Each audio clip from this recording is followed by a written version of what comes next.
काफी जान, एक तो पहले ये बताएं कि कल सीएम अफरीदी साहब जो हैं वो कराची जा रहे हैं, क्या प्रोग्राम है, किस वक्त जा रहे हैं, बाय रोड जा रहे हैं, जहाज से जाएंगे, किस तरह जाएंगे? देखिए, कल सीएम खैबर पख्तूनख्वा सुबह बाय एयर जाएंगे कराची में पहले दिन हमारे वहाँ पे पॉलिटिकल एंगेजमेंट्स हैं। हमने बार से कल मिलना है, जर्नलिस्ट से मुलाकातें कर दी है, फिर इंसाफ हाउस में हमने अहदेदारों से मिलने हैं, तंजीम से मुलाकातें करनी है, उसके साथ साथ ISF और यूथ विंग के कन्वेंशन से हमने खिताब करना है, और उसके बाद रात को हमने स्ट्रीट मूवमेंट को लीड करना है, और फिर हमने अगले दिन हैदराबाद जाना है, वहाँ भी सेम एक्टिविटीज़ है, बार से खिताब है, जर्नलिस्ट से मुलाकातें हैं, प्रेस क्लब जाना है हमने, उसके साथ साथ पार्टी के अहदेदारों से मिलना है और हैदराबाद में स्ट्रीट मूवमेंट को लीड करना है।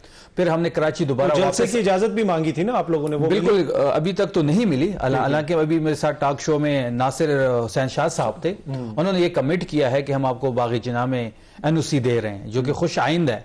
पंजाब हुकूमत के बरक्स वो बिहेव कर रही है, बड़े ओपन हार्टेडली उन्होंने हमें वेलकम किया है। CM सिंध से हमारी मुलाकात है मंडे को, तो ये बहुत बड़ी डेवलपमेंट्स है जो कि इंशाल्लाह CM सोहेल अफरीदी साहब इसको लीड करेंगे।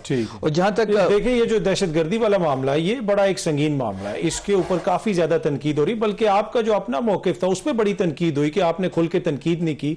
तो क्या आपका मौकिफ जो सूबे की दीगर जमातें हैं उनसे मुख्तलिफ, और दहशतगर्दी के मामले पर तो क्लियर होना चाहिए सब कुछ? किसी दहशतगर्द के लिए और दहशतगर्दी की कोई नरम गोशा नहीं है खैबर पख्तूनख्वा की हुकूमत में, ना मेरे दिल में, ना CM सोहेल अफरीदी के दिल में। हम ये चाहते हैं कि 20 साल से आप मिलिट्री ऑपरेशन कर रहे हैं, उस 20 साल में दहशतगर्दी क्यों खत्म नहीं हुई, क्यों दहशतगर्द बढ़ रहे हैं? बारहा जब आपकी पॉलिसी नाकाम हो रही है, 20 साल से आप एक प्रैक्टिस कर रहे हैं, उसकी सूदमंद रिजल्ट नहीं निकल रहे, तो क्या पॉलिसी शिफ्ट नहीं होनी चाहिए? क्या मिलिट्री ऑपरेशन को सूबाई हुकूमत पे इम्पोज करना बहुत जरूरी है? क्या कोई भी एक सियासी जमात, अफनान साहब यहां बैठे हैं, इनके अपोजिशन लीडर हमारे हाउस में, इनकी जमात क्या है? क्या अफनान साहब, क्या कोई भी पॉलिटिकल पार्टी कह सकती है खैबर पख्तूनख्वा में कि हम मिलिट्री ऑपरेशन के साथ खड़े हैं?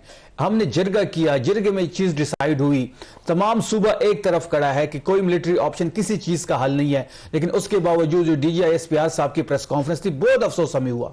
हम ये समझ रहे थे कि वहां पे मुल्की सलामती की बात होगी, वहां पे दहशतगर्दी से कैसे छुटकारा हासिल किया जाएगा उस पर बात होगी। बात तो उधर से शुरू हुई, लेकिन खत्म तहरीक इंसाफ, सोहेल अफरीदी और इमरान खान पे हुई।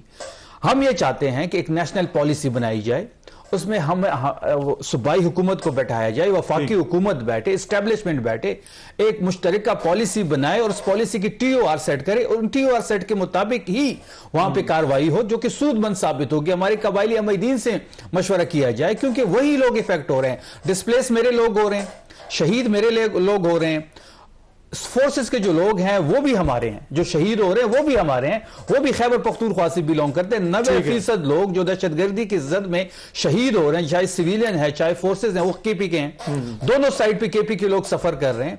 हमारी हुकूमत है, हमारा मैंडेट है, हमें लोगों ने वोट दिया हुआ है, वहां पे एक हुकूमत है, उससे मशवरे किए बगैर आप कैसे एक मिलिट्री ऑपरेशन उन इलाकों पे इंपोज करने जा रहे हैं, सिर्फ और सिर्फ तहरीक इंसाफ को निशाना बनाने के लिए? हम ये चाहते हैं कि मिल के बैठ के एक नेशनल पॉलिसी बनाए, और उस पॉलिसी में जो भी आप मिलकर जरूर बैठे, लेकिन ये तो क्लैरिटी होनी चाहिए ना, जो लोग हमले कर रहे हैं वो दहशतगर्द है। बिल्कुल दहशतगर्द है, इसमें तो कोई दूसरी राय नहीं है। जो पाकिस्तानी रियासत के खिलाफ पाकिस्तानी सरजमीन पर सिविलियन को शहीद करते हैं, फोर्सेस को शहीद करते हैं, हमारी सरजमीन दहशतगर्दी के लिए इस्तेमाल करते हैं, उससे बड़ा दहशतगर्द कोई नहीं है। अच्छा शफी साहब, आप इन पे बहुत सारी तनकीद कर सकते हैं, लेकिन ये बात तो है कि जो इनकी दिफाई पॉलिसी थी उसमें हमने भारत को शिकस्त दी, उसमें चाइनीज असला इस्तेमाल हुआ, JF-17 इस्तेमाल हुआ, तो इस हद तक तो आप इनको क्रेडिट दें ना कि इन्होंने कुछ चीजें तो हमारा असला था उसमें, मई में हमने तारीखी फतह हासिल की, हमारे फोर्सेस ने तारीखी फतह हासिल की, इंडिया को धूल चटाई, एक इंटरनेशनल इमेज हमारा बेहतर था, उस इमेज को भी ये कैश नहीं कर पाए,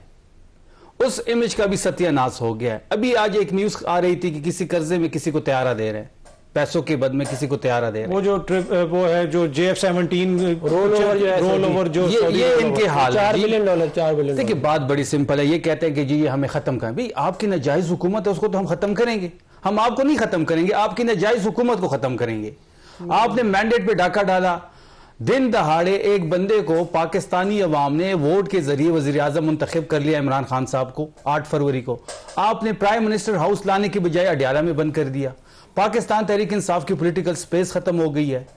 पंजाब में हम मूव करते हैं तो कर्फ्यू लग जाता है, हम पंजाब में तहरीक इंसाफ का झंडा नहीं निकाल सकते, पोस्टर नहीं लगा सकते। इलेक्शन मटीरियल हमने 129 जब इलेक्शन था हल्का 129 मियां अजहर साहब का, वहां पे हमारा जो इलेक्शन मटीरियल था वो नहीं छोड़ा गया। इनकी तो ये रिवायात आ चुकी है कि इनकी जो ज़िमनी इलेक्शन की बारहा मिसालें दे रहे हैं, वहां पे मुस्लिम लीग नून का मुकाबला मुस्लिम लीग नून के साथ था। नहीं, आपको खैबर पख्तूनख्वा में हमने इनको लेवल प्लेइंग फील्ड दी। कैप्टन सफदर पहले दिन से मौजूद था, इनकी लीडरशिप जलसे कर रहे थे, इनका मटेरियल था। आरओ का इलेक्शन एक दफा फिर रात को वही 47 फॉर्म वाला किस्सा हो गया कि आरओ इलेक्शन कमीशन ने लगाए थे, फॉर्म 47 जारी कर दिया। आज भी फॉर्म 45 पे हम 63,000 से जीते हुए हैं। इलेक्शन ट्रिब्यूनल में केस है। शफी जान साहब, आपकी अपनी इंतजामिया उधर कैसे हो? आरओ किसने लगाया? प्रिजाइडिंग ऑफिसर किसके थे? मैं बात हूं, आरओ किसने लगाया? इलेक्शन कमीशन ने लगाया। प्रिजाइडिंग ऑफिसर के जो फॉर्म 45 है जो हमारे पास है, जो हमारी सूबे एडमिनिस्ट्रेशन के अंडर आते हैं, उस पर तो हम 63,000 से जीत गए हैं। वही फॉर्म 45 जब हम ले जाते थे, वहां से कोई और फॉर्म आता था और उस पर वो पंच होके इनके वोट बढ़ाए जा रहे थे। अच्छा शफी साहब, आप इन पे बहुत सारी तनकीद कर सकते हैं, लेकिन ये बात तो है कि जो इनकी दिफाई पॉलिसी थी उसमें हमने भारत को शिकस्त दी, उसमें चाइनीज असला इस्तेमाल हुआ, JF-17 इस्तेमाल हुआ, तो इस हद तक तो आप इनको क्रेडिट दें ना कि इन्होंने कुछ चीजें तो हमारा असला था उसमें, मई में हमने तारीखी फतह हासिल की, हमारे फोर्सेज ने तारीखी फतह हासिल की, इंडिया को धूल चटाई, एक इंटरनेशनल इमेज हमारा बेहतर था।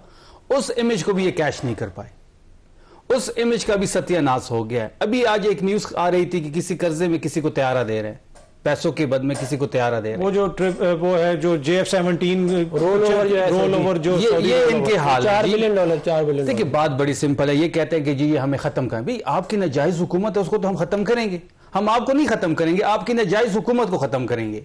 आपने मैंडेट पे डाका डाला, दिन दहाड़े एक बंदे को पाकिस्तानी अवाम ने वोट के जरिए वजीर आजम मुंतखब कर लिया, इमरान खान साहब को 8 फरवरी को। आपने प्राइम मिनिस्टर हाउस लाने की बजाय अडयाला में बंद कर दिया। पाकिस्तान तहरीक इंसाफ की पॉलिटिकल स्पेस खत्म हो गई है। पंजाब में हम मूव करते हैं तो कर्फ्यू लग जाता है। हम पंजाब में तहरीक इंसाफ का झंडा नहीं निकाल सकते, पोस्टर नहीं लगा सकते। इलेक्शन मटीरियल हमने 129 जब इलेक्शन था हल्का 129 मियां अजहर साहब का, वहां पे हमारा जो इलेक्शन मटीरियल था वो नहीं छोड़ा गया। इनकी तो ये रिवायात आ चुकी है कि इनकी जो ज़िमनी इलेक्शन की बारहा मिसालें दे रहे हैं, वहां पे मुस्लिम लीग नून का मुकाबला मुस्लिम लीग नून के साथ था। नहीं, आपको खैबर पख्तूनख्वा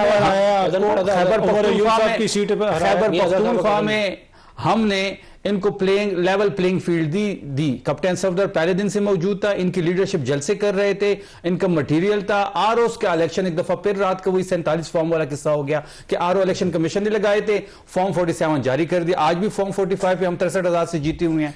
इलेक्शन ट्रिब्यूनल में केस है। शफी जान साहब, आपकी अपनी इंतजामिया उधर कैसे हो? आरओ किसने लगाया?